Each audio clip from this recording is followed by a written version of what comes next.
And 1. Hey kids, we're going to start another console war. Oh boy, my favorite kind of war.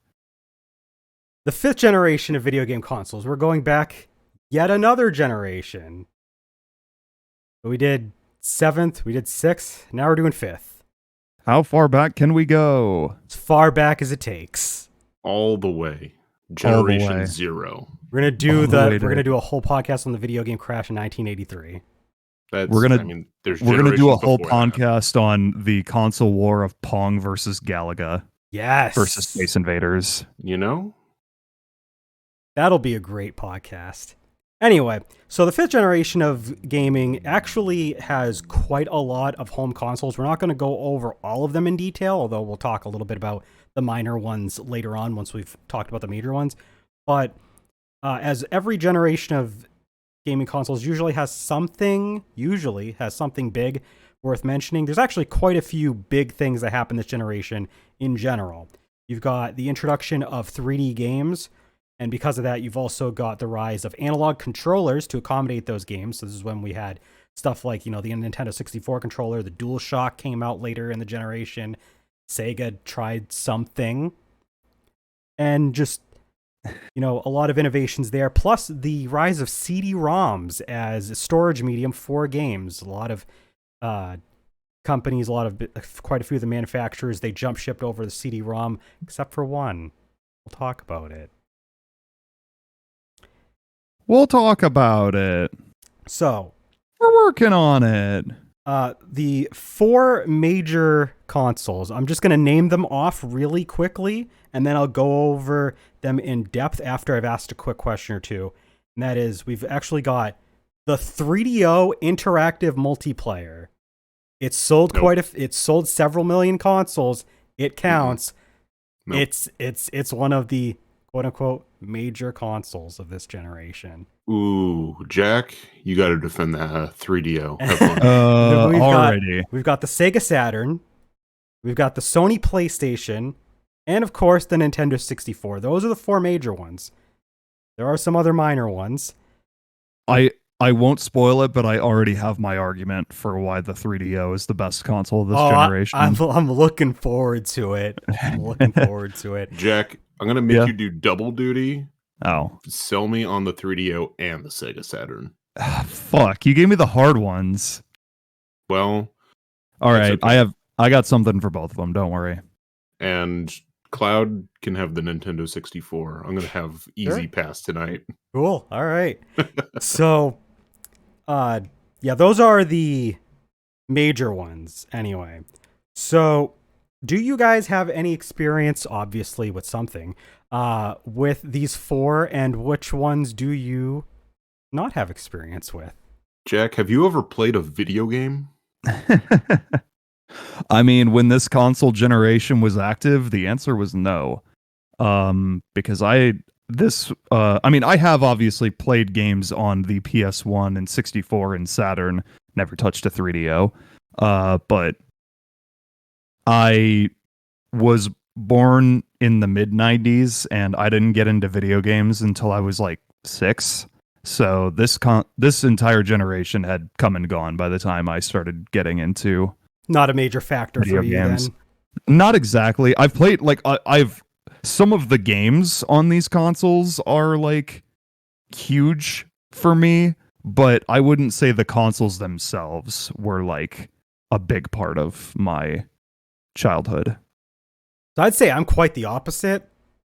I started playing games with the generation before this one, and we'll talk about that one in a future episode, with both the Super Nintendo and the Genesis. But my real gateway into gaming is this generation right here. This is when I have quite a lot of experience with 2 of the consoles of this generation, so extensively that this is definitely where gaming started for me. I've owned both a PS1 and an N64. I've played a lot of great games on both of them over many different years. I've got a lot of great experiences I can talk about. So yeah, this is the generation. I get to be the middle I get to be the middle ground kid because I sort of played this generation. And by that I mean I owned a Nintendo 64. And then if we get to it, we'll get to it. But that was the only major console I owned out of these four. And then even then I owned at the time like 3 games for it. Oh. Yeah, Paper Mario, So, Pokemon Stadium, Pokemon Snap. That's all you It's need. yeah, I mean, there's reasons for that. At first, my dad didn't really want me to be playing video games because he was like, "Oh, you're just gonna get addicted to it." Because and yeah, here you are, a fully functioning adult in your early 30s that is I got that corporate gig now, boy. yeah, that is and yet you're still gaming. So And yet here we are. So like that was like part of the reason it took me longer than like Cloud, let's say. So I like for me to like start getting consoles. So like I didn't get a 64 until pretty late into like its lifespan, and same with Game Boy Color. yeah. Um I did play video games before that, so I have like memories of like this console generation and like Super Nintendo Genesis stuff. So like I have that back knowledge, but like for me owning stuff, this is sort of the start of where I sort of pick stuff up. All right. So let's talk about the 4 major consoles. 2 of them are probably just going to go right by for the most part. The 3DO, so I'm going to give some extra detail like I usually do in our previous episodes. If you haven't watched those, they're great episodes. Go give them a look after this. But we're going to jump right into some extra details on the good stuff. You got the 3DO Interactive Multiplayer, which released on October 4th, 1993 in North America. If you're new to the podcast, we always do North American dates because that's where we live. We're American, bitch. That's why. But yeah, it was the first of the 5th generation consoles to come out. It has worldwide sales of at least 2 million reported, so it is obviously the worst selling of the major consoles this generation, but it has several million sales, so it is a major console, quote unquote. I'm honestly kind of impressed that it sold 2 million, considering yeah. how little I know about it. I was very surprised. I was like, 2 million? Really? 7 figures? Okay. Gex is the best-selling game on the console, which is... Ooh, spoiler alert. Oh, you spoiled my point. Quintessential 3DO game. That's okay. Exactly. I think most people remember the 3DO fondly for its infamously exorbitant launch price of $699 in 1993 money. That's okay. You know what? I'm even more impressed that it sold 2 million units because holy shit, that is $100 more than the PS3 launched at, and that was 13 years later. Yeah, Jack, it's really can you bad. do the quick conversion on that math for me? Yeah, I'm gonna. I was gonna say I'm pretty sure that it was like $1,000 by 2006. It's really funny. But yeah. So, any experience with the 3DO interactive multiplayer? Pass. Except for Gex. I've never touched this game in my life, but it had Gex, so there's a point for it. The next console to come out. Before you move on. Oh, you've got it? $699 US is $1,506 today. And how much imagine paying that much for a console today. You wouldn't. You would just buy a PC for that price. Oh yeah, for sure. I want you to go out and buy 3 PS5s. Have fun. Do the conversion real quick on the 2006 $599 US while I'm going through. It's like 900 something. Oh wow, it's a lot more. If I remember correctly. I'll double check though. So yeah, the Sega Saturn was the second console to come out this generation. It came out on May 11th, 1995 in North America.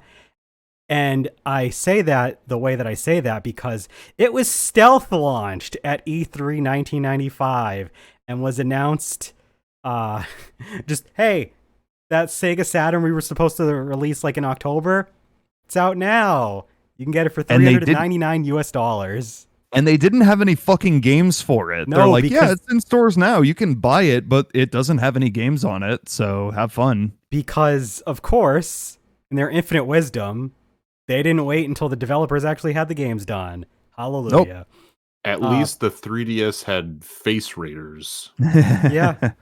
So, to answer your question though, $599 US in November 2006 is $933 today. wow. So that's a $600 difference for the 3DO adjusted for inflation.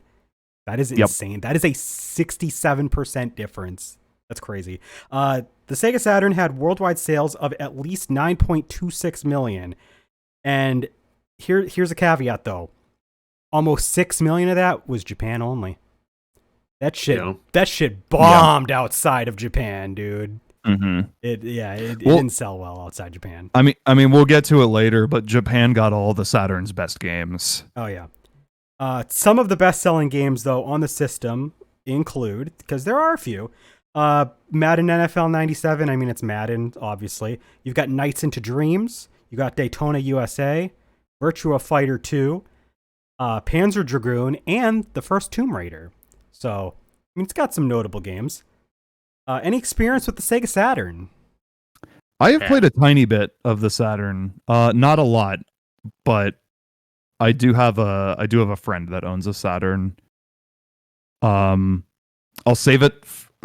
Well, I was gonna save it for the defending the Saturn, but my friend Colin, who is for the most part not into video games at all, he's mostly just into like music and TV and movies. But the only video game system he owns is a Sega Saturn and has ever owned in his life, and he has like 15 games for it. So that's interesting. there you go. You should bring him a Sega Dreamcast. And blow his fucking mind. Blow his mind. Yeah. It's like, you know that system you really, really like? Did you know that they made a successor to it?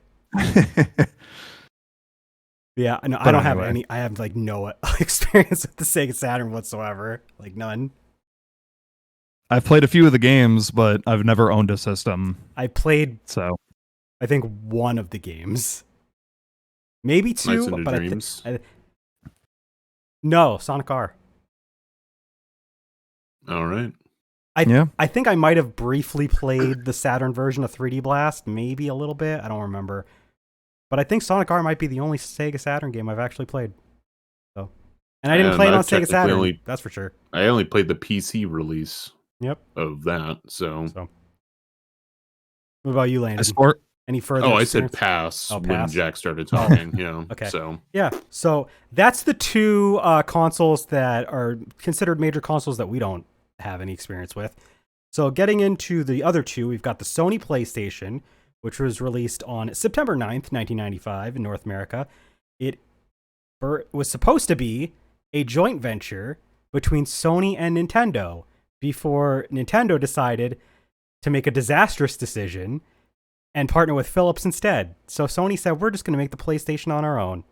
And so they did. One of the most... Go ahead. Imagine the timeline where Nintendo agrees to that decision and Nintendo and Sony are like still collaborating on video game consoles to this day. It's so... Like that'd be would insane. Sly Cooper still be an active series? Maybe. Good question, honestly. Would Sly Cooper even exist? I was going to say, I'd here's the thing. There's infinite possible timelines. There is a timeline where Sony and Nintendo partner together, and there's a Nintendo PlayStation, and it has Sly Cooper, and then there's another timeline where it doesn't have Sly Cooper, but a different console does. There's a timeline where Sly Cooper doesn't even exist. I don't like that one. I think Destroy that timeline. I think realistically, though, if that does, like, in the timeline where that does succeed, I think Sony probably like breaks off from Nintendo and decides to just do it on their own because they figure like, we got this shit down. I don't think I think maybe like the next 10 to 15 years at most might have been a little different, but like by the time we get to today, it'd basically be in the same predicament. But yeah, who knows? I want a new Sly Cooper game. That's the end of this discussion. I mean, it's said like every single time this kind of topic comes up, so I'm just gonna say yes. a famous thing about the Sony PlayStation and its launch price of $299 was mentioned at E3 because the guy that was supposed to have a speech for Sony went after Sega and he just said the price of the PlayStation and walked off stage, and that was it. That's pretty hard, honestly. No, Like, I mean, I'll admit it's like talked about a lot, but it's pretty cool mic drop. yeah. Just after Sega does their whole thing, guy just walks up, he's just like $299, just leaves. For the record, the PS1 launch price of $299 is about $613 today. That's not terrible, I'll admit. Yeah, not great, but not terrible. And speaking of which, worse. because of that reasonable price, there was a worldwide sales of 102.49 million units. So it is one of the best-selling consoles of all time. Not quite up there now, but it's one of the very few to break 100 million. So, about, I can't remember the exact numbers because I didn't put it here, but I know that about 41 million, I want to say, are in North America only. So quite a sizable amount. How much of those sales do you think? Because like the PS1 was also a CD player. It was also a CD player. How much of that do you think factored into its sales? Well, why don't you, while I talk about some of the best-selling games, go look up the cost of a CD player stereo in the 1990s. All right. But some of the best-selling games for the system include Gran Turismo 1 and 2. You had Final Fantasy 7 and Final Fantasy 8. The Crash Bandicoot trilogy, so you had all three games. They all sold really well. Crash Bandicoot 2, Wrath of Cortex. Cortex Strikes Back. Wrath of Cortex is the PS2 game. There's no way to find out. Bad Cloud. And then Crash Bandicoot 3 Warped. You had Metal Gear Solid. You had Resident Evil 1 and 2. You had Tekken 2. You had Spyro the Dragon. Spyro 2 and 3 sold okay, but like not quite as much as the rest of these, obviously. There's a long list of like really well-selling PlayStation games. We could be here all day. Say Resident Evil. I said Resident Evil. I said Resident Evil 1 and 2. Say it again. Resident Evil.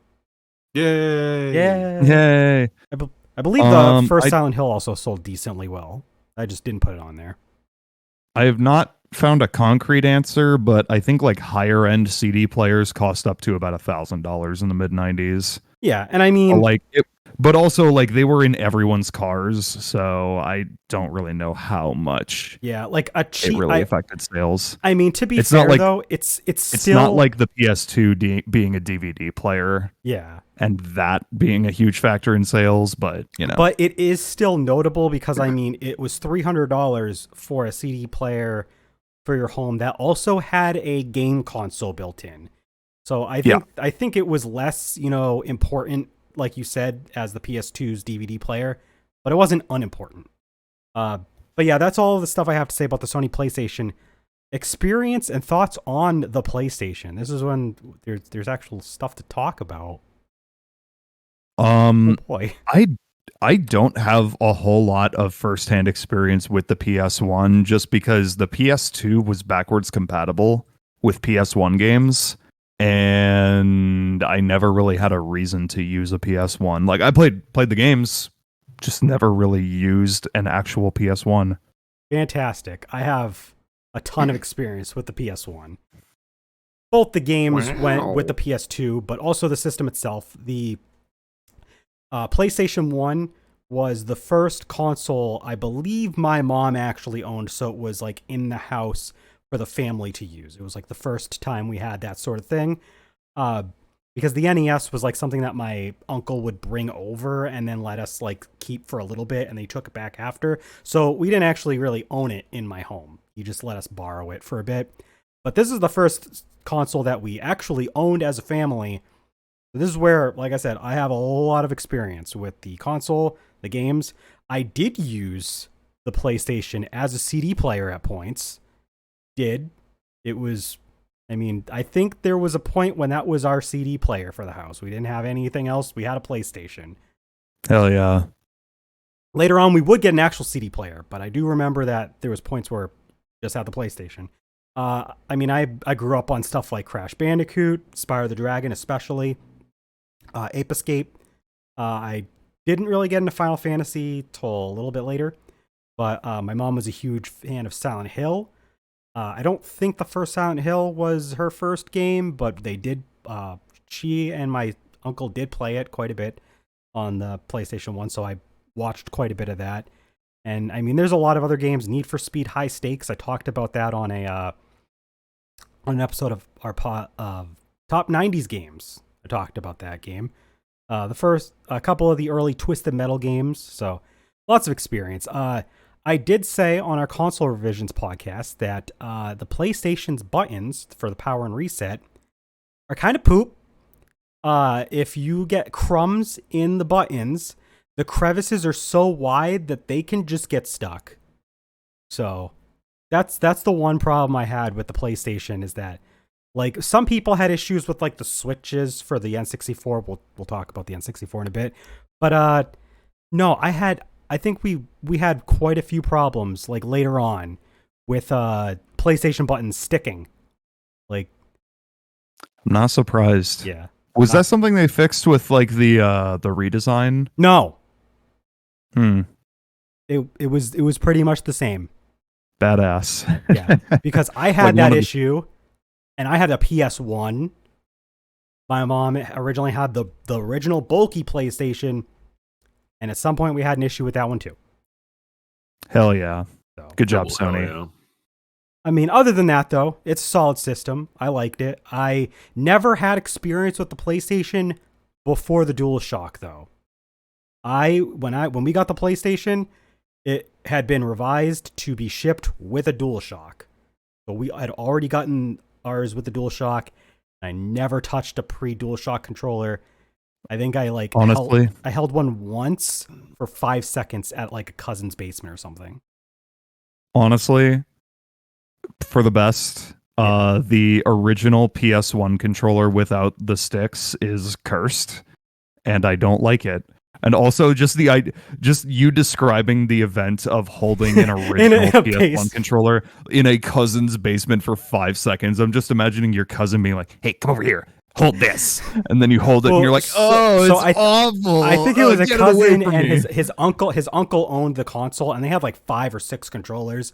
I remember playing Spyro Year of the Dragon, I think, on it, and like I remember they did not have a DualShock. They didn't. I think they had a dual analog, maybe one of them, but like they had like 2 or 3 other controllers, and they were all the regular one.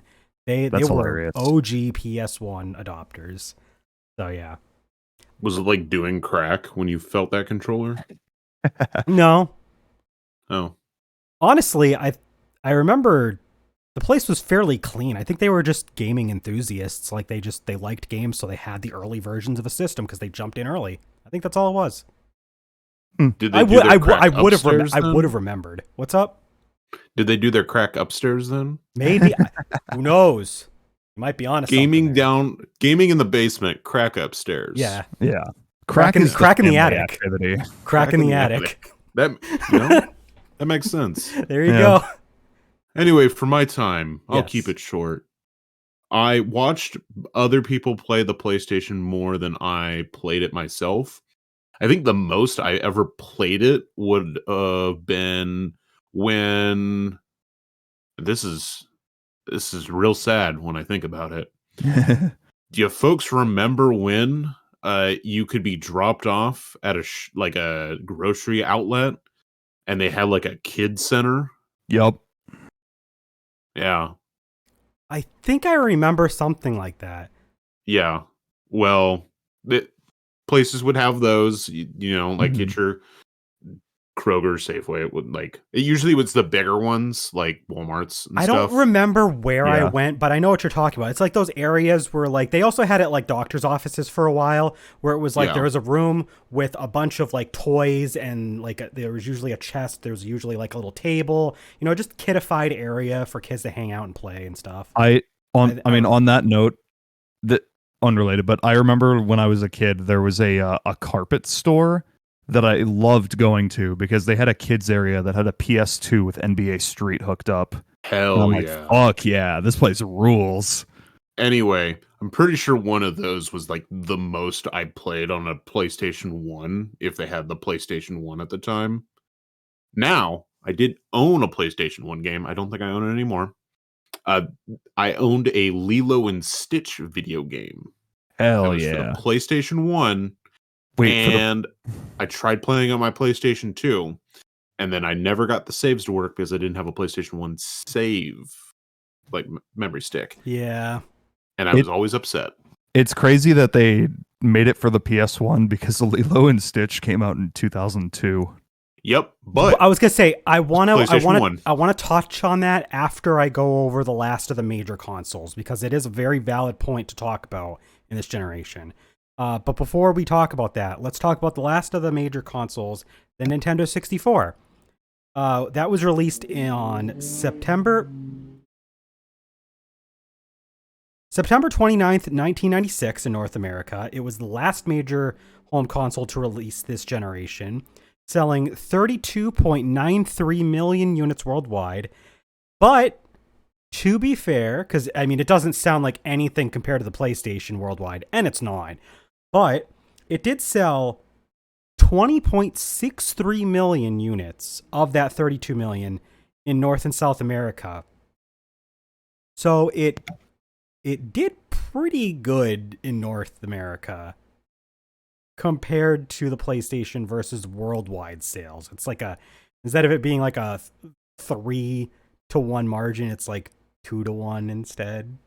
So Considering not that. considering it was like an entire year late to the party, That's not terrible. it could have done a lot worse, honestly. Yeah, I think so. The thing is people very validly will say that the N64 was trounced by the PlayStation, but that is mostly true outside of North America. Like North America, I think and also if you were just ear to the ground, just listening to kids talking at the time, it was a little bit less lopsided. It was still fairly lopsided, but there was quite a lot of people that liked, both of them, or, there was quite a few N64 supporters. But notably, it was the only major console this generation that did not adopt the new CD-ROM technology. It used cartridges still, which, yay! I mean, it comes with pros and cons. It's not a total net negative. On the plus side, most of those N64 games load up very quickly. Like you plop the cartridge in and you're jumping in the game right away because it's a cart. So you didn't have the load times that CD-ROMs had. But at the same time, cartridges didn't hold a lot of space. So developers that wanted to get on that CD technology for FMVs and really high quality, CD quality audio, music soundtrack, stuff like that, that wasn't really an option on the N64 like it was for the PlayStation. But that doesn't mean that the N64 did not have a good library of games, because there's quite a lot of good selling games. I'm not going to talk about all of them, but to name a few, you've got Super Mario 64, that was a launch title. You've got The Legend of Zelda Ocarina of Time and Majora's Mask as well. You've got Mario Kart 64, you've got GoldenEye 007, Pokemon Stadium. Star Fox 64 sold really well on this system. I was surprised to see that. Super Smash Brothers. There's quite a lot more that I didn't talk about that you could put in here. And that's just some of the best selling. That's not even a lot of the best games. There's still a lot of good games that I didn't even mention there. Say Paper Mario. Really high quality titles that weren't mentioned that didn't sell as well. You've got Paper Mario. There's Banjo-Kazooie. Those were both really big on the system. You got Diddy Kong Racing. I don't care. Yeah. Just shut up. So yeah. Thoughts on the Say Iggy's Wrecking Balls. Yeah, say Iggy's Wrecking Balls. They just got added to NSO recently. God. But yeah, we got thoughts and experience on the Nintendo 64. Never played one. Really? Never heard of it. No, that's. I said you bet. No. I said earlier that I owned one. Yeah. Yeah. I was like, are you trolling me from earlier, or are you lying about earlier and you're actually telling me the truth now? I don't know. I don't know. It's not. Who knows anymore? We usually Jack shares first, so I guess Landon's like, whoa, I'm being put on spot. Huh? Oh, go ahead, Jack. Have fun. Okay. This is the one that I easily have the most amount of time spent on out of all these systems. Not only just for games played on it, but also how much like firsthand experience I have actually playing one of these systems. Because I had a lot of friends that had 64s, like friends that were older than me. And I had, I would go to their houses and play like Pokemon Stadium and Pokemon Stadium 2 and like Mario Kart 64 and Diddy Kong Racing and shit like that. So I, I never owned one, but I do actually have like a good deal of experience with it. Oh. Yeah, that's about it. This is definitely the console that I sunk the most time into early on. The PlayStation 1, I'll talk about it in a second after Landon gets to talk about his experience, but I played a lot more PlayStation 1 a little bit later on. But I did play a lot fairly early, but it wasn't mine, so I didn't get to really sink the time in. No, the N64, I did. I had Mario Kart 64. I spent way too much time on that game. Diddy Kong Racing, I played a lot of that. I had Super Smash Brothers, played quite a lot of that. I had a friend who would bring over GoldenEye, and we'd play GoldenEye a lot. Mario 64 itself, I played that quite a bit. Ocarina of Time, I played that quite a lot. Never ended up beating it. Did end up getting close, though. Very, very close. And I mean, there's a bunch of other games. I played a lot of Pokemon Stadium. I had both the expansion pack for the N64 controller itself, because the N64 controller was weird, and it had a little like slot in the controller, not the console, where you put in stuff like expansion packs for the memory that would help you save your Mario Kart 64 ghosts. But that slot could also be used for the transfer pack for Pokemon Stadium. I used that quite a bit. So I spent a lot of time with the N64, but more so when I was younger. So I was definitely a dumb kid, and I didn't beat most of the games that I played on the N64. I came like super. I think I came super close. I might have beaten Super Mario 64, but like just barely, and I definitely didn't 100% it. Like I think I had enough stars to beat Bowser in the sky, and that was it. Like I think I beat it that one time, and I never touched it again. But I played a lot of Mario Kart, played a lot of Diddy Kong Racing. Didn't even beat Diddy Kong Racing. That game's hard. It is. It is really fucking hard. But I did also play a lot of Pokemon Stadium 2. I remember getting to the round 2 and beating the round 1 Mewtwo fight. That was pretty epic as a kid. Being able to use the Game Boy Tower in Pokemon Stadium to play your Game Boy game at like 3 times speed when you unlock the Dodrio Tower. You could also play it at like Doduo speed, 2 times speed before that. I remember a lot of weird stuff about Pokemon Stadium. And I never got to play Mario Golf with like the transfer pack though. That's something I've always wanted to do. Like I have the Game Boy game, and I know you can connect the Game Boy Color game to the N64 game. Never done it yet. That's like on my bucket list. So yeah. Played a lot. Leave it alone. Just leave it alone. You pooped outside of the box. I'll clean it later. Just leave it alone. That's what he thinks about the N64. I pooped you outside of the boxy. Come here. Come here. Okay. So my time with the Nintendo 64, I mentioned it earlier, it was one of the first consoles I owned. I didn't own a whole lot myself for it. So some of the experiences I remember of it is I remember watching one of my stepbrothers play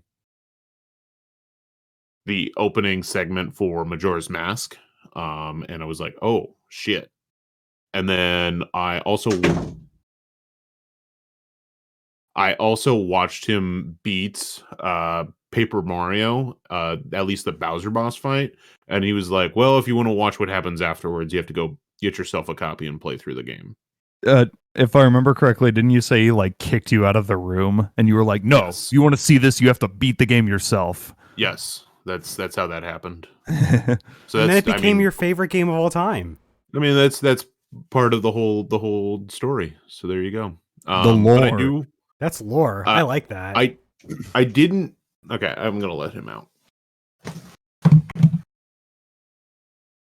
So I remember the N64 and the PlayStation was definitely a time when I owned a lot of games, but I didn't get to play through like everything. And I remember I didn't rent a whole lot of games at the time. Like I know that renting was definitely like a thing that I did back in like the older generation before that. It was just something I was thinking of.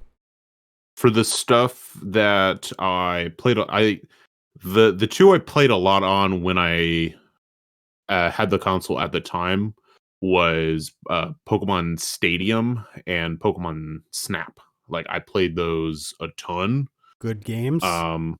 Yeah. So that was like the most of my time, and then I got a copy of Paper Mario 64 towards the end of its life cycle, like a bit before the GameCube came out, and with that I don't think I ever got past Tubba Blubba, the third chapter, when I was a kid. It wouldn't be until much later that I actually like beat the game.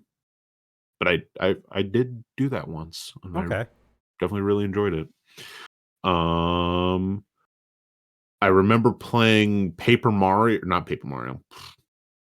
Party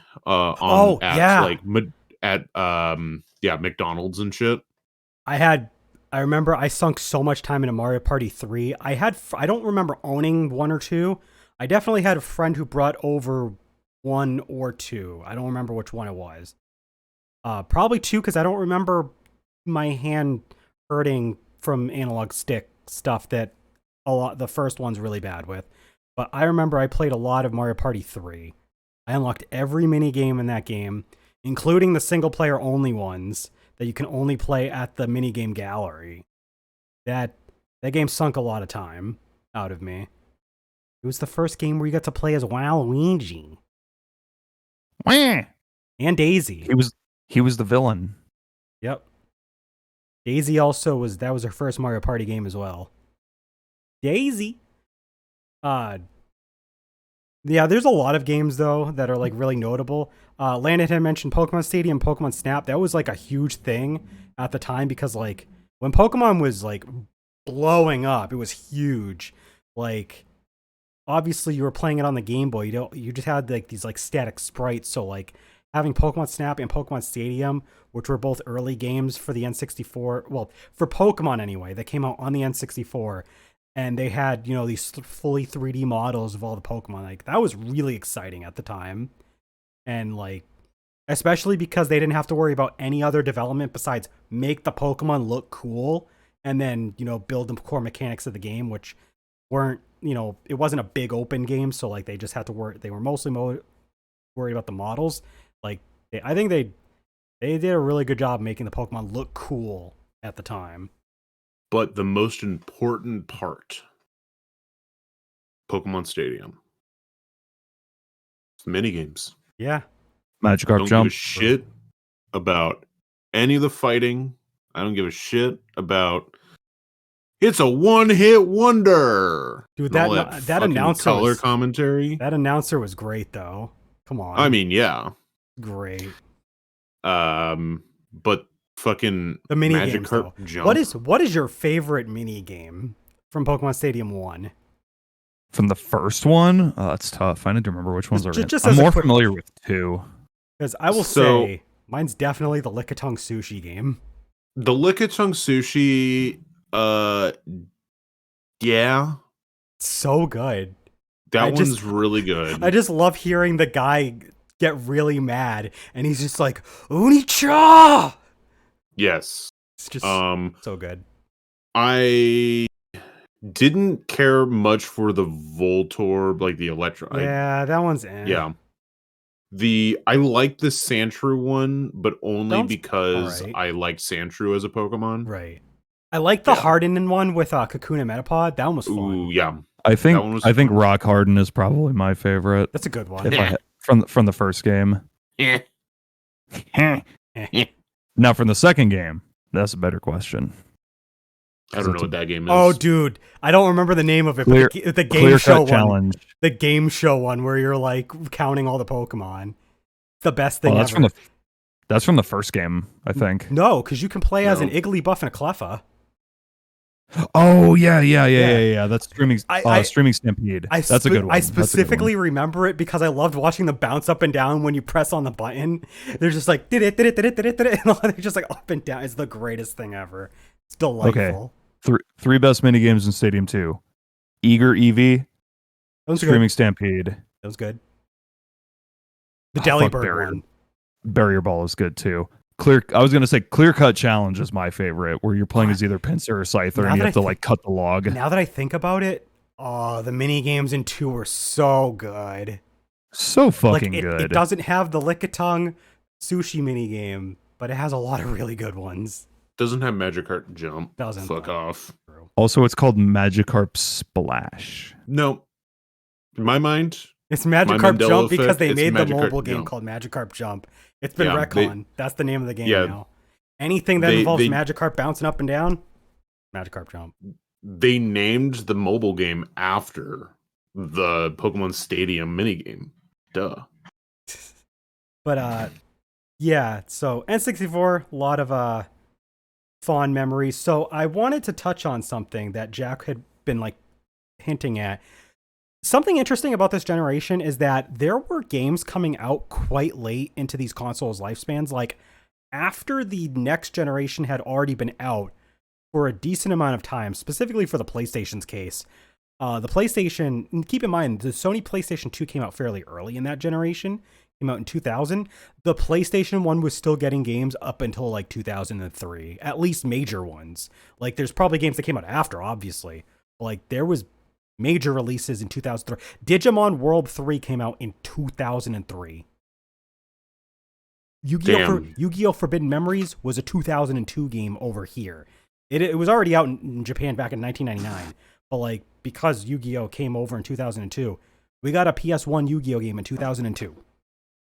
There was Dragon Ball games. I remember I mentioned back on the podcast episode for Dragon Ball, they gave us Ultimate Battle 22 in 2003, and that was a really bad game in 2003. Yeah, the PlayStation got a lot of games pretty late, and while not quite as much because the GameCube did come out in 2001. I mean, there were some pretty late N64 games that came out right up until the GameCube came out, and I think probably a few notable ones afterward. Like, Jack, do you know of any like super late N64 games by chance? I mean, the two that always come to mind when I think of like late N64 games are Paper Mario and Conker's Bad Fur Day, which both came out in 2001. Yeah, Pokemon Stadium 2 also was 2001. I want to say there was something that came out in like 2002. I don't remember when Mario Party 3 came out. I think that was 2001. Maybe 2000. Let me see. Mario Party 3 came out in 2000. Well, May 2001 in America. Okay, so it came out in 2000 Japan. So I mean that was a fairly late release. So yeah, there was some fairly late releases in that generation. So I wanted to ask, did you guys have like more substantial experience? Like I had a lot of experience with the PlayStation, especially, but also to the lesser extent the N64. Like several years into the generation that had followed it. Like I was not fully into the PS2 and GameCube generation until like probably 2004. And I was still playing a handful of games here and there, even then, that were on the PlayStation 1 up until like 2008 or so, to be honest. But definitely played a lot of PlayStation games in the early 2000s before PlayStation 2. That's for sure. I played quite a bit of like definitely Pokemon Stadium. Like for a long while, because my sister and I would just play the mini games. All you need. Yeah, I mean, I definitely played a lot more on the GameCube, when I got that, and I got that fairly fairly early in that life cycle. I feel like it might have been out for like a bit before I got it, but I definitely like got it and played that really hard. But no, I did play. I still kept my 64 like hooked up, or as long as my sister didn't steal it, and just so she could play Magic Harp Splash. All right. So I think we've talked enough about the major consoles. There were a few other consoles. Most of them are kind of weird, so I'll just kind of go over them really quickly. There was the Amiga CD32, which was a system from Commodore. That came out in September 17th, 1993. So it was an early system that came out, but it never really gained any traction. It's not technically a new console, but it is a new piece of hardware with its own library. We did get the Sega 32X in 1994 originally. Yeah, this I didn't mention this, but this was a period when Sega of America and Sega of Japan just could not get their shit together and decide on one united front for a pathway forward with their consoles and hardware and software. So they did like a bunch of stuff, and it didn't really pan out all that well. It cost them way too much money. Oh yeah.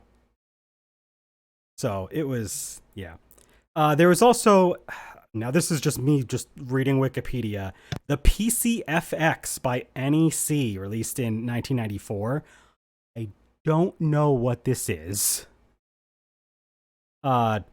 I know what this next one is, although we didn't actually get it over here. It was, I'm pretty sure, a Japan-only system. The Apple Bandai Pippin, which, yes, was Apple and Bandai teamed together for a console that was released in 1996. Pretty sure only Japan got it, though. And even if we got it, did not sell well at all. Weird. There's also something called the Pladia by Bandai. Bandai was really dipping their toes in the console space. It is not really a full console. It's like a Leapster style console, but like you could technically buy separate games, but it was edutainment games only, pretty much. So it was basically like a Leapster, but it was a little higher end, but still it was pretty much just the Leapfrog, just like those like edutainment based kind of consoles. I don't know what this is, but apparently in Japan only, there was something called the Casio Loopy, released by Casio in 1995, and the target was female gamers. They wanted to sell it to female gamers. Jack, I think he's just making shit up. I might be. I don't believe what I'm reading. Oh, also, do you guys remember the IQ player, aka that thing that was only released in Japan as like an N64 for, not Japan, China? There was an N64 in China. I was going to say no until you said China, and then I was like, oh yeah, I've heard of this. I was definitely in China in the mid-late 90s. Yep. As a fetus. It's notable for being a console in China from Nintendo. But other than that, like, I've never touched or seen one. Obviously. Maybe one day. Yeah, that's like, oh yeah, and there was also the Atari Jaguar, which for some reason wasn't even listed among these other ones, but it is in the sales data for the generation. You want to know how many sales the Atari Jaguar has confirmed? 3. 250,000. I was close. That's much lower than the 3DO. Yeah, much lower than the 3DO. In fact, it's lower than the 32X, the hardware add-on for the Genesis from Sega. It sold less than a third of the 32X. That's funny. Atari, why'd you do this? Atari literally died with this console. Like, R.I.P. so Atari. funny. Pour one out. I mean, they're still kicking, unfortunately. I mean, they're not. It's not really Yeah. Atari. The name just belongs to whoever will buy it, so they just do whatever with Atari at that point. ooh, so you're saying I should buy it Yes, you should buy Atari. and then make someone make Lexine's Quest for the Atari Jaguar. Sure. Okay. So Fun fact: the best-selling Atari Jaguar game is Alien vs. Predator, with 85,000 units sold. interesting. Yeah, that makes sense. There was also quite a lot of handhelds released in this generation. Nope. I'm gonna go through them all really quick, and then we'll maybe talk about a couple of them. Smash your bets. There was the Virtual Boy from Nintendo. Pass. So It's not really We a don't talk about handheld. that one. it's technically a revision. We talked about it in the revision thing, but it also is technically kind of a new thing because it had its own library. You had the Game Boy Color that also had come Pass. out. I want to talk about it later, though. Oh, Smash. There was the Neo Geo Pocket and the Neo Geo Pocket Color. SNK had a game console, a handheld game console. It also had a Sonic game on it. Yes, it did. Pass. And then there was also the Sega Genesis Nomad. Ooh. You could play your Genesis games on the go. You know, if we're just selling the 32X, we might as well sell the portable Jenny. Yeah, might as well. And also, do you guys remember the Tiger Gamecom? Not even a little bit. What the fuck is that? You've never heard of the Gamecom? It's so bad. Look up Sonic Jam for Gamecom. It is. I know Sonic Jam. It's worse. But for Gamecom. That's the Gamecom. The Gamecom one. It's so. Oh, fucking! It's so bad. I know this. bad. I remember this. The Gamecom is so bad. Tiger Electronics literally thought, hey, you know those shitty electronics that we sell for like $10 so that like cheap moms can get their kids to shut up? Let's make a whole interchangeable console with that. It's a perfect idea. It's like those. Did either of you ever get those little stereos with the little song chips where you could put it in and played like 15 seconds of a hit song? I know what you're talking I know what you're about, talking but about. I did not have one. I did not have one. My sister got a few of them. Hell yeah. They're bad. So that's the idea of the Gamecom, It is. in my mind. Yeah, it is. You get the smallest bite-sized, very garbled mess, disgusting dumpster quality version of whatever you were hoping to play on something else. It's a perfect system. It's actually, I want to buy that. I want to buy Tiger Electronics. The company itself? Yes, I'm sure I could afford that Honestly. as much as I could afford Atari. Honestly, to be fair. And it's not really like its own thing, but it is listed here. It is basically, it's kind of in like the same league as well, there was the Pocket Station, which is a thing that came out for Sony that like can connect to the PlayStation. It's kind of like it's like a VMU that Sega would do with the Dreamcast, the next generation, except Sega actually kind of did it right that time. I mean, the Dreamcast itself didn't do well, but they did good with the VMU. Sony tried to do this with the Pocket Station, and like, it didn't really take off. So yeah. So among those handhelds, was there anything that we wanted to talk about? I mean, I wouldn't mind talking about the Game Boy Color for a little bit, like not too long. I'll let you talk about the Game Boy Color, and that's it. Okay. We're cutting you off after that. Well, Yeah. listen, my exposure to the Game Boy was through the Game Boy Color. My first ever system that I owned myself personally, I think was this Game Boy Color. Maybe I think I had a Super Nintendo before that. But like my first major system that really like got me into gaming was actually this Game Boy Color that I got for my 7th birthday or 8th birthday. I'm pretty sure it was 7th. with Pokemon Red. And then I had, a Smurfs game. And then because it was a Game Boy Color, I could take advantage of that. So I played like a Buzz Lightyear game on it. There was Gex 3 Deep Pocket Gecko that I mentioned in a previous podcast. That was actually a pretty fun time, I suppose. Pokemon trading card game for Game Boy Color. That was a game I played quite a bit of. I mean, it was mostly a Pokemon machine. Let's be real. I was like a stupid kid that just wanted to play all the Pokemon games he could play. So that was most of what I played. But I mean, I played, some other stuff. Mostly licensed stuff, but also Gex randomly. Sure. Yeah. Hell yeah.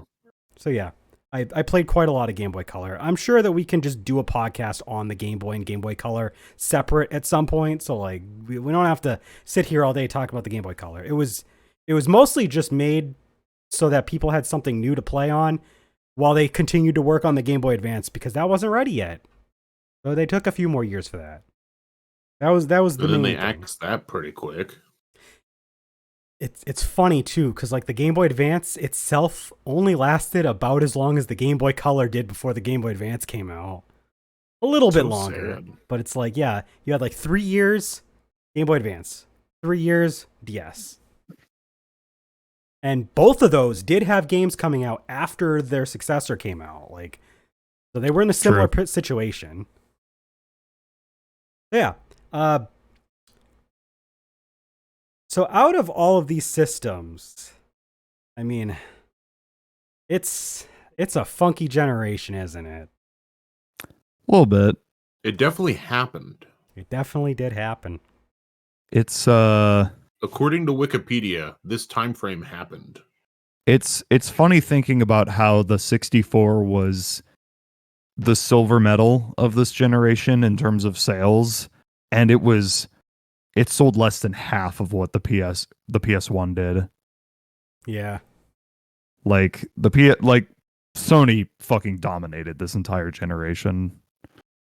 Well, when Square Enix is releasing hit RPG Chrono Trigger for it, what do you expect? That is true.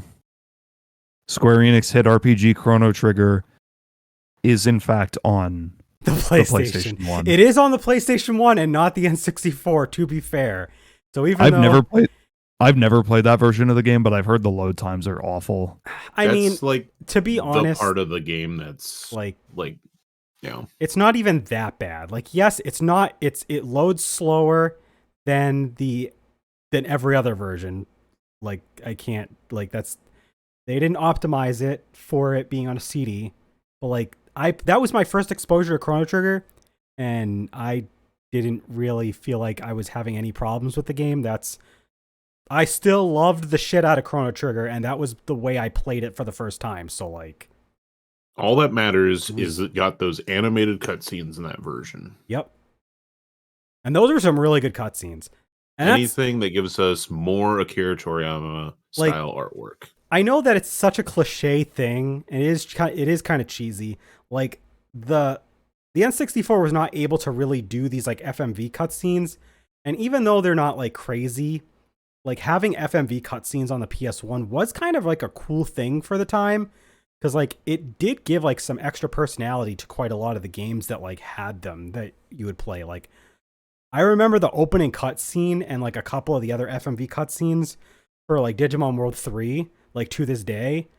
Now, granted, those didn't work well on the emulator that I used to play the game for the Let's Play on the channel. Go watch the Digimon World 3 LP. I suffered so much. I'm never touching that game ever again. I'm good. I don't. Hell yeah. I'll go watch the Great Ace Attorney VODs instead. You know which game incorporated? So like, there was a genre of games on the PS1 that I think had a really cool application of the FMVs, and that is strategy RPGs. Because they would like incorporate the FMV into like these little small cutscenes for like big summon effects and all that stuff while you were like in battle. Like Final Fantasy Tactics used it. Eternal Eyes used it. Hell yeah. I'm sure Tactics Ogre probably had some level of this sort of thing. So like while the load times and the speed of the just the overall like gameplay experience might not feel as smooth and fast as on the N64. Just the spectacle of the games that you could play on PlayStation 1 was pretty awesome. Not gonna lie. Like, I don't know, man. Landon got up and honestly, you know what? It's time to do our sponsor roll. Yeah, let's do it. So we've got Patreon, patreon.com/GamingStooges. Landon just uploaded the second part of our 2-part campaign for Delta Green. It is really good, really fun listen, really fun watch. So if you've got a few extra bucks to raise your Patreon pledge for 1 month to give those a look, highly recommend it. Gold Stooge tier is $6 a month, and we also give a special shout out. And I believe she's still on the Gold Stooge tier. I haven't looked, but I'm just going to trust that she's still there because I didn't get a notification otherwise. But Pixel Vixen has been contributing a lot with the Gold Stooge tier pledge. So, of course, thank you, Pixel. And, of course, thank you anyone that's helped out contributing to the Patreon and people that just tune in to our YouTube channels, to tune into our streams. Just having all the support just means a lot. It's really great to, just have this audience, this little family that just gets together and we just talk about weird games we played when we were 9 years old. In my case, I suppose. We also have twitch.com/GamingStooges. Guys, what are we doing on Twitch right now, actually? On Twitch right now, we are streaming Banjo-Kazooie on, so far, Tuesdays and Thursdays. Subject to change if schedules dictate it, but we're doing that. Landon is playing Crystallis on Saturday. For him, mornings. For us, afternoons. We're doing early this right Saturday. now. Yes. Right now. Al said chocolate. Landon, what do you have? Today's thrilling episode is brought to you in part by Tillamook's Chocolate Collection. Chocolate hazelnut ice cream. That sounds delicious. I need to buy me one of those. I've been putting it off because they've been at the store like every time I've looked, but those look good. It's good. I have a tub of like I think it's old fashioned vanilla Tillamook in the freezer right now. So this specifically, dark chocolate ice cream with hazelnut and hazelnut butter swirls. The reason why I'm kind of like, I guess not adverse to buying it, but like why I'm kind of hesitant is because Bethany doesn't really like chocolate ice cream that much. So I would pretty much just be eating the whole thing myself. And I'm like, that's a lot of ice cream. I don't want it to go to waste. So what's the issue? So you know what you do, Jack, right? Yeah. Do what Landon's doing probably and do what I've done. And you eat it right out of the bowl, out of the container. And then when you're done eating it for now, you just close it back up and put it back in the freezer. And then you have more ice cream for later. I know, but I'm always just crazy I'm idea, always right? I'm always bad about like finishing like gallon tubs of ice cream. Okay. Or Well, then- I guess those are quarts, not gallons. You know what? You could just send your leftover ice cream to Landon. Just put... He'll eat it. Yeah. In fact, I know a certain day you can just bring it to Chicago. True. Yeah, just get a cooler, throw a bunch of ice in it, throw the Tillamook in there, and just have a Tillamook party with Landon. That's how it's going to work, right? I think so. Yeah. He's going to be driving. I'm just going to be spoon feeding him ice cream. Yeah. We'll laugh, we'll cry. Landon's gonna be in the back seat with like the cooler, and he's just gonna like reach around and like give Jack spoonfuls of ice cream from behind. Oh boy, that is quite an interesting. Oh yeah, Al's not a chocolate fan, by the way. Al's in our chat. Doesn't like chocolate. Give him a reach around. Well, guess what? They have other things than chocolate. They do. They have a lot of different. They have a lot of other things. So I have you could just get French vanilla if you really wanted.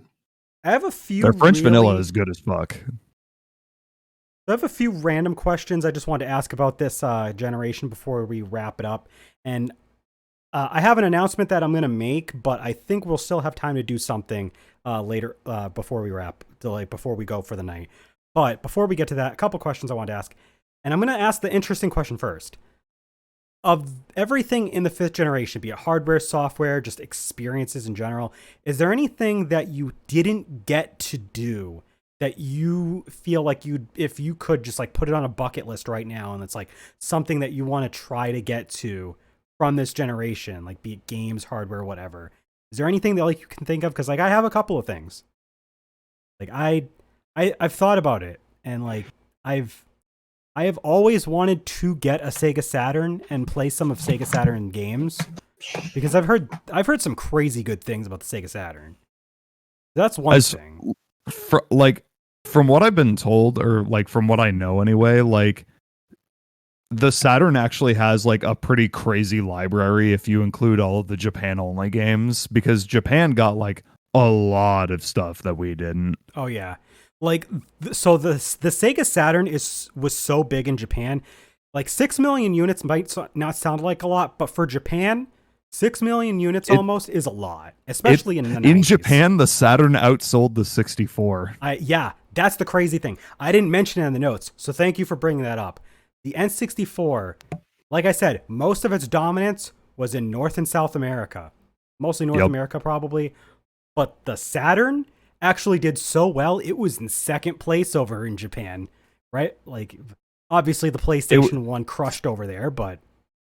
A very distant second place, but still, it did beat the 64, which is crazy. It was so popular that anime and manga will often reference the Sega Saturn and not the N64. That is telling. Like, you never see people, like when like there's stuff, like when there's an anime or manga that either takes place in or was written around that time, you hardly ever see anyone playing N64 games in those serializations and series. You'll see them playing Saturn, though. Like, Neon Genesis Evangelion, I'm pretty sure Asuka was playing a Sega Saturn at one point. I think I remember that. Well, there you go. But, like, that is just an interesting fun fact. Yeah, the Sega Saturn, I definitely want to play that. And also, I know this is kind of, like, almost peer pressure on Pixel's part, but, like, I kind of want to get it like into the Neo Geo Pocket. It seems kind of charming. I know there's not a lot of games for it, but there is Sonic the Hedgehog Pocket Adventure. That counts. It's true. For something. Did you have Lennon has a book open right now. Oh. Hi, yes, you just found me while I've been just reading my copy of A Guide to Japanese Role-Playing Games. Hi. What can I help you? We have someone in our Discord server that was singing a lot of praises for that book.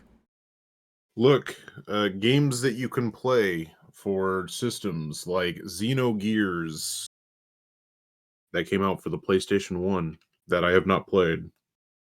I'm sure I'll find another game that came out for a system. Oh yeah, the original SMT Devil Summoner was a Saturn. It was like originally came out Saturn. The second one had a PS1 release, as well as Saturn. So yeah, there was that. Like, I'm sure as I go through this, I will find more and more shit that I'm like, oh, I want to play that. But I would say the biggest things that I haven't played that I know I really want to is the Dragon Quest games. I've been going through those on our Twitch streams, so check out GamingStooges Twitch. I don't know the link. Twitch.com/GamingStooges. Twitch.com/GamingStooges. Oh, thank you. Okay. So yeah, I've been playing through those, and eventually I will get to the ones that were like on PlayStation 1, which I have zero experience with. I would say isn't it just number 7? Number 6 did number 6 come out on Super Nintendo or PlayStation? You know, I have a book that says this. Yep. We will consult the book. Yeah.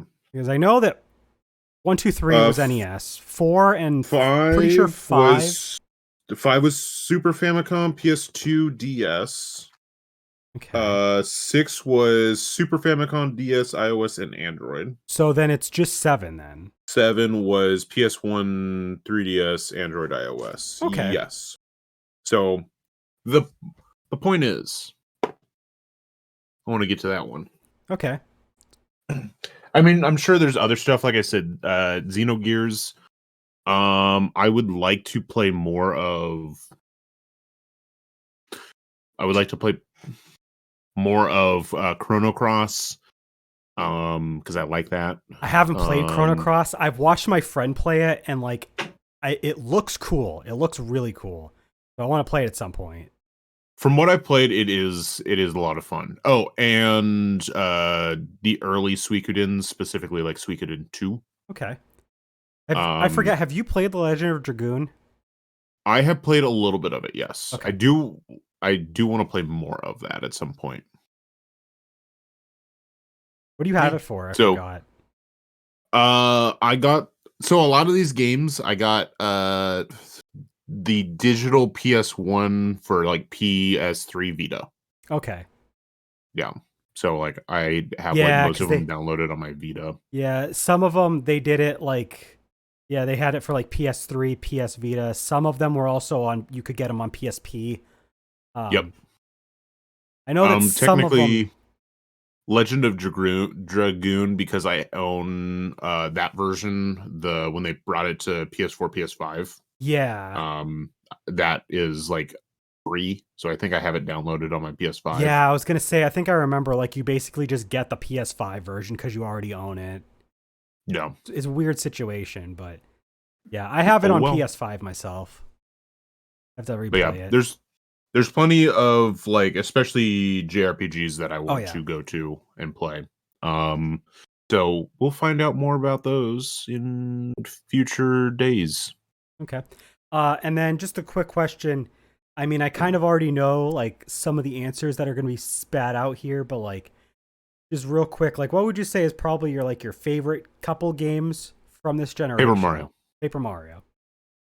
You got Banjo-Kazooie. From the whole generation? Yeah.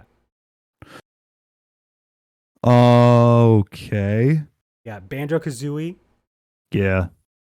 That one. Banjo-Kazooie, definitely Diddy Kong Racing.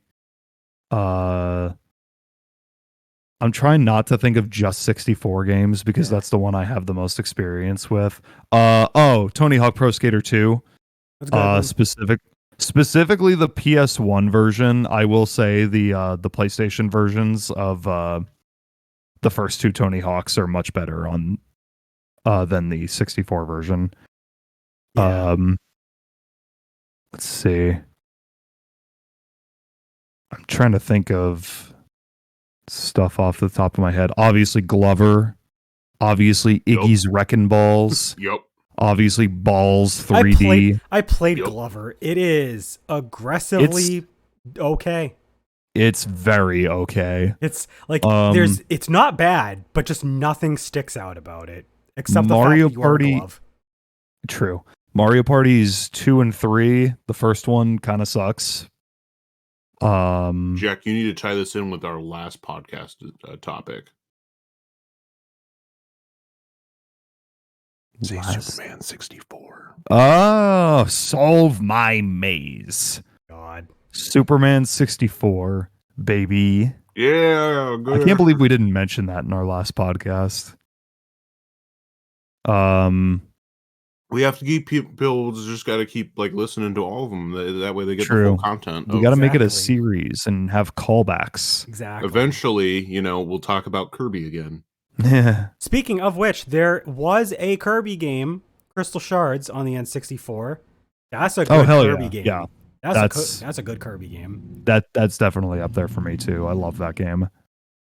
I have a lot of favorites. Like, I'm not gonna like list them all off. Like, Majora's Mask. I can't believe I fucking forgot Majora's Mask. Okay. That's number one. Is it even beyond Banjo-Kazooie? That's tough. It's those two. Because I But mean, like didn't you majority put Banjo-Kazooie like extremely high on your top games of all it time was list? it was We like just it was did? like number 16, but I also had a limit of one game per franchise Oh, and for that's right. You myself, also had and I you had had Wind The Waker in Wind my top Waker. 10. okay. So I guess that's fine. For some reason, I always think that you have Banjo-Kazooie way higher. it's Is it not top is 10. it falling off? It after Clanker's Cavern, it might fall off. I mean, to be fair, you are playing it on like probably the worst way to play it. Like, Yeah, no, you aren't playing it on modern hardware. Sorry, you aren't playing it on original hardware, and you're not playing the 360 version, which I've heard is really good. the 360 version is like nothing but a straight upgrade from the original. Like it fixes all of my minor nitpicks that I have with the original, the control. But anyway, I mean, to be fair, like I do want to mention this, like a lot of N64 games, they don't hold up the best if you're not playing them on the N64 themselves. it's Because the way honestly the true. way they were made was specifically with that funky ass analog stick in mind. So when Yeah. you don't have that and you have like the modern analog controls, it doesn't control the same. It's insane how much better Mario 64 controls on original hardware than on any like port or re-release of it. Oh yeah. And that includes emulation. Like it's just not the same playing it. Like I know that, it's tough to play some of these N64 games today because like it's just accessing them is hard, but like the best way to play them is still the original hardware, especially in the case of the N64. PlayStation, you can make an argument that they've released a lot of like re-releases that you can just play them now and they're fine. You don't have to play the original PlayStation versions, like it's fine. But the N64, just because of the way that the controller and the games were made with that in mind, it's just not the same. It really isn't. Like you said, you were probably better off using like at least the NSO's N64 controller. Maybe that would have been better. The thing about the 64 is that it was the latest one to come out of this generation. Oh yeah. Is that the page in the book for Paper Mario? Blennan's gonna put it up to the camera. There it is. Paper Mario, baby. You know what game still runs super duper well on anything you play it on? That game. Paper fucking Mario, man. But anyway, the 64 was the only one of them to launch with a stick on the default controller. Like every other console from this generation, or at least out of the main four, launched with just a D-pad. Yep. On the controller and no joystick. The 64 was the only one that launched with one. And the fun part is that Sega rushed out a 3D like analog stick controller right around when the N64 was coming out, just for like a few games. And it doesn't really work for a whole lot of games. It's pretty much just for Nights into Dreams and like nothing else. So like the N64 really like set the stage for 3D gaming with that controller, because yet say what you will with the weird 3-prong alien design, but like that stick, that's the reason why Sony made the DualShock, because they realized, oh fuck, sticks are cool. And that stick has made it so that every controller going forward needed an analog stick. You need a stick for 3D games. It's just how it is. So Nintendo definitely like paved the way with that, I'll say. And I mean, Landon, you said Paper Mario, but do you have anything else really quick to add? I could sit all day talking about games. I already mentioned all the games I liked playing. I don't have to mention anymore, really. Did any other games come out? I mean, to be fair, on handheld, you did have Pokemon Red, Blue, and Yellow. That's for Game Boy. But it came out this generation. And especially Pokemon Yellow has Game Boy Color specific support. You know what came out for the Game Boy Color that is good? That is Pokemon not Gold and Pokemon. Silver? No, I said not Pokemon. Oh. And I said good. Wow. Oh, so are you saying Pokemon Gold Silver is not good anymore? No, Crystal isn't. Pokemon, no Pokemon. The Legend of Zelda Oracle of Ages. That's fair. Yep. True And dat. Jack's favorite Seasons. All right. Why is Seasons my favorite? I don't know. You like it Seasons. You like I've never played Seasons. He loves folks. Don't listen to him. He loves Seasons. Oh my god. So, and I want to ask one last question, if you guys can think of one off the top of your head. Oh boy. What is the one game that you remember more than anything else from this generation? Not for being a good game, for being a bad game, like almost like meme-worthy bad. Bad game. There has I feel to be like at I've least talked one. about so many of them. I was gonna say, I feel like this is the generation where like people definitely have a core memory with a bad video game from it. I mentioned it in the last podcast. Let me see if you guys can remember what I talked about. I don't remember what we talked about this podcast. I don't even know what the topic of this podcast was. I think it's Superman 64. I have played it. Oh God, I'm sorry. It not very much of it because it's I'm still sorry. horrendous. It's horrendous. It controls like fucking. It controls like you have like dog hands, and and they're covered in butter, and you're using like a 7-prong controller. Okay. Yeah, no, for Al me, says Iggy's Wrecking Balls. for me, it's definitely Warpath Jurassic Park. I talked about this on the licensed game podcast last episode. I'm sticking with it. That game is ass. It's bad. It's funny. Terrible. 2 thumbs up. Go play it right now. I don't remember any bad video games that I actually played. Oh, do you just repress the memories?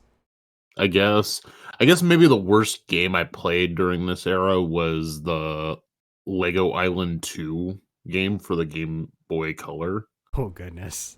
I did play Sonic 3D Blast for PC. Does that count? Is it that bad? I mean, it's Sonic 3D Blast, so. Sonic 3D Blast is okay, but I mean, you could have hated it. I don't know. That's why I'm asking. I mean, here's the thing. I bought the CD2 pack for Sonic 3D Blast and Sonic R because I thought Sonic 3D Blast looked fucking rad. And I spent like maybe 5 minutes playing that. And then I switched over to Sonic R and only played that. There you go. Yeah. Sonic R is the best game that came out this generation. Sonic R is a video game that came out this generation that has probably the best soundtrack. Yeah, maybe. Yeah. Yeah. I would It's say a really, really good soundtrack. it is at least top 5 soundtrack from this generation. I will say it's a good thing that they had the CD-ROM technology for the Saturn because we could not have gotten that soundtrack on a cartridge game. There's no Not way. at that time. Even though it was just 7 songs, there's no way that songs of that quality were fitting on a cartridge. Not without cutting one of the playable characters. Just one though. Yeah. Probably Super I was Sonic. gonna say we'll let you be the judge of which one that is. So that's pretty much everything we have to say. So before we close out, Wait, we have to defend one of the consoles. Oh yeah. We have to do the bit. all right, you know what? Yeah, let's do the bit. Let's do the bit. My 2 things. The 3DO's best-selling game is Gex, and the Saturn is the only console my friend Colin owns. Those are the only consoles you need. I rest my case. Okay. All right. So I'm at 64, right? So Yeah. Here's That's the what I thing. arbitrarily decided here's the thing. because I wanted easy mode. Yeah, we didn't sell the best out of all of the consoles, but we pioneered 3D gaming. Some of the greatest games of all time ever that people still argue to this day came out on our console, on the N64. and some that Landon will say up and down that he despises, and is probably the reason he took PlayStation over N64, because you will not hear him defend Ocarina of Time, even if he had a gun to his head. I don't know what that video game is. He doesn't know what that video game is, exactly. But I mean, some of the greatest memories that kids had playing games in this era are on N64. And, you know, for pioneering 3D gaming and being an incredibly great place to play multiplayer games, because we had 4 ports, get together with your friends for some N64. It's a damn good time. And if you don't have friends, there's still really good games anyway. Is this thing on? Okay, I guess All it's right. my turn. Here we go. Yeah.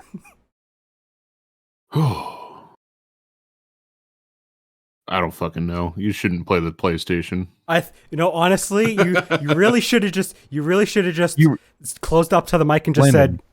said $2.99. You know, That's it. Lennon, That's all you got. Lennon, all you needed to say is that the PS1 is the only console from this generation to have Chrono Trigger on it. you know, And Yeah, that's all you needed. there you go. it has Chrono Trigger. But the 64 has Paper Mario. But see, that's where it's at. What is my real argument? It was a cheap console. It was very cheap, and we had all of your games. If you wanted to play a 5-disc game, I've got it for you. Yeah, 5-disc Yeah. games. It's three, Let's so I many was gonna 3 say, discs. Quick shout out to a lot of games, especially RPGs on the PS1, where they had to give you this bulky ass jewel case that had 3, 4, sometimes 5 discs, because that's how much data the FMVs took up on those games. But we could do that because we had CD-ROM technology. What do you have, Cloud? Really expensive cartridges that have no FMV space. Yeah, fuck off. But here's the Chicken thing. Little. That also means that you can still play Paper Mario, and it's just as good as when it first came out. You know, my counter argument, Castlevania Shadows of the whatever. Sure. Cool. Did I get that even right? What is it? Symphony of the Night. That one. All right. That game, not a 3D game, but it's a 2D game, and it's still, according to some people, is pretty good. Yeah. Or they might say better words than I'm willing to say on the record. All right. So, closing up, I do want to make an announcement, and I know, so we talked about this in our Discord privately, but I am going to kind of make it a bit of an addendum, and I'll pitch to Landon basically as I'm saying this. So, going forward, it's gonna be a bit of a struggle for us to keep these episodes down to a decent length, because we got to be responsible adults in bed early now. It's pretty weird. So, going forward, the wrap-up section is not going to be really a common thing. If we finish up early enough, we can talk and catch up about what we've been up to. So I will say, don't expect it to be a thing that we're going to do every episode. If we've taken too long, we're just going to say, all right, thank you, have a great night. But while we're here, do you think we have time to do a quick wrap-up for this episode? We have a little bit of time. Yeah. Yeah, why Al not? says, I want 4 to 5 hour podcast sessions. Al, What a shame. That's not happening. we better be making a lot more money I on was gonna say, Patreon. we better be Yeah. making enough money that we only have to work 4 days a week, and we have that one free day is all 3 of us off, and we do the podcast on our day off. That's And how it's also, we happening. can hire an editor, because Yeah. I am not doing that. True. Yeah. Anyway, Jack, have you been up to anything? Let's see. Our last podcast was on the 8th, if I remember correctly. Something like that. Let's see here.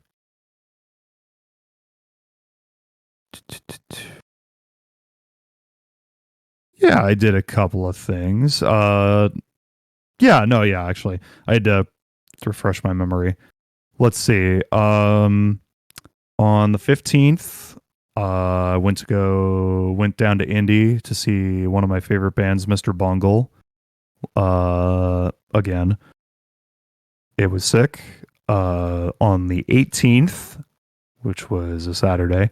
I went to go see one of my other favorite bands, They Might Be Giants, and that was in Detroit. And I stayed the weekend.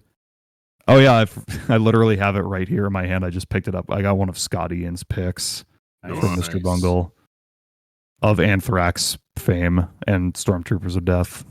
Shout out Scott Ian. I stayed the weekend with some friends up in Detroit that I hadn't seen in a while. I helped some friends move into a new apartment. And it got really hot out the last few days. Oh yeah, over here too. Like we're in a heat wave. It was over last week for us. It was over 90 degrees outside yesterday. It is sweltering out now. Yeah. But also, I'm kind of just a lizard and I like the heat. So I'm happy about it. Okay. And that's about all I've been up to. Did you ever play a video game? Did I ever play a video? I did play some. I played like Mario Kart and a little bit of not Mario Kart, Mario Party, with some friends and a little bit of Smash Brothers, but not too much lately. No. I've not really been up to a whole lot like super new. I'm just kind of like continuing stuff that I've been up to. So like, I'm still working through an upcoming video I'm going to be doing for my solo Pokemon channel. And spoiler alert for that. Did you guys know how stupid the mechanics for Smeargle's sketch is in Gen 2? So like Smeargle's sketch is the only way that certain Pokemon are going to learn certain moves through breeding. And here's the cool part. You can't have Smeargle be transformed into by a Ditto and then sketch a Pokemon's move that you have in your party. No. Sketch on a transformed Pokemon doesn't work. So it's a pain in the ass to learn the sketched moves that you want to learn. It is. Oh my god. You have to have Wild Smeargle sketch the move. And I went through such a process in order to get fucking reversal from a Heracross onto a Smeargle and then breed that onto a Rhyhorn. Because that was the only Pokemon that could teach Rhyhorn reversal. If only more Pokemon could fuck. Yeah, true. So I'm learning cool stuff while I'm making a video about breeding mechanics, and now I get to talk about Smeargle for a whole segment of that. That's gonna be fun. Otherwise, I've just been mostly doing a lot of like more like Project Diva stuff. I mean, I already collected the first few games. I played the one. It's not Project Diva, but it's like adjacent to Project. I'm sorry, I have a little hellion meowing really loud all of a sudden out of literal nowhere. Just decided she wants to be really loud. Hi. So I've been like playing Project Mirai DX is the game I was trying to talk about on the 3DS. It's like Project Diva, but not quite. Everything's like chibified and the way that they display the symbols on the screen is a little different. But I mean, it's a rhythm game, so it's still the same. But you can play Puyo Puyo on that one. So that's kind of cool. I also started playing the mobile Miku game the other day. There's actually a lot of songs that you can unlock. I don't like the typical mobile bullshit of it's like you have to pay to win. So like in this case, if you want to have like a super high grade for the songs, like an A or S tier, you have to use stuff that you basically need to pay for. And I'm not touching that. So none of my scores for songs are going to be very good because I'm not paying that money. That said, you can unlock songs pretty easily without having to pay any money. I have a lot of songs unlocked, so I mean, that's pretty good. You know, it's give and take. I just installed my AC today before this podcast because... Hell yeah. Jesus Christ, there was no way we were going for a couple more days without an AC with how things were going. So... Luckily, it still works, and I can't wait. I can't wait to get out of this podcast so I can go in the cool room. Not gonna lie. And then last thing, I successfully hacked my girlfriend's Vita. It took a little bit to understand where to put files, but it was easy to do. and now I want to get my own Vita so I can do the same thing to it. Can you hack a PlayStation TV the same way? Yeah. It works the exact same way, actually. So then you should just do that. But I like the handheld part of the Vita. But you could also have a PlayStation TV as well. You could. Just do both. Like, you just have, like, no argument besides, but you could have a PS TV. You could. You could. I could. Just You could shop at 5 or 6 stores, or you could only shop at one. I'm gonna post that video in the spoilers. You'll get it. Sure. Anyway, all you have to do is play Gravity Rush, and then I'll forgive you. Yeah, you really wanted me to play Gravity Rush. Because Gravity Rush is like the best game available for the PlayStation Vita. Okay. It really is. I'll definitely think about that one because I have heard a lot of good Except things. for this one. So I said what I said. So yeah, I don't really Persona think 4 is on other systems now. You don't need a Vita. Yeah. Gravity True. Rush remastered for the PS4 is $1 bajillion. Damn. So just play it on the Vita. Yeah, I don't have anything else new. Yeah, I went over everything. Pokemon, Miku. I don't Vita hacking. Oh, I guess I've been watching a lot of the Yu-Gi-Oh anime subbed still, and I'm just about to end the virtual arc. So we're going to the Battle City finals. For some reason, got cut off halfway through for this virtual world arc because they needed a lot of filler. So yeah, that's it. Nothing else new. Just trucking along. I have been playing more Princess Peach Showtime and Sandland. So that's pretty much it for video games. I haven't really been reading a whole lot of new stuff. I've been just like reading the same stuff I have been reading. So like the new chapter for Jujutsu Kaisen came out on Nice. boy. Oh man. Let's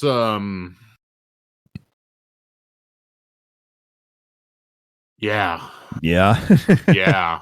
Some good fucking shit is happening in the current fight. And that's all I'm allowed to say. I cannot even say the characters that are involved. I wouldn't want you to Exactly. say what characters are involved. Because my god, the previous chapter, fucking phenomenal. This chapter, fucking starting phenomenal, ending possibly more phenomenal.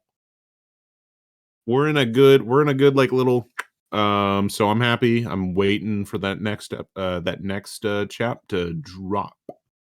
Yeah, so that's all I'm going to say on that. And I guess the only other thing that happened is I started a new job. Yep. You So did. that happened. That was a thing that happened. That did happen. And I'm tired. So Yeah. Well, Yeah. I alluded to it, but like Landon works mornings now, like me. But I mean, I work He also 7 works a.m. to 4 p.m. exact same shift as me, except you live on the West Coast, so that means you've been up longer. So that said, like I said, going forward, don't expect these wrap-ups to happen every time. It's basically mostly I'm leaving it up to Landon. If we have enough time, we'll do it. If not, we're just going to say our goodbyes. But that has been everything. Soon I will have a Patreon poll because this was a Patreon poll.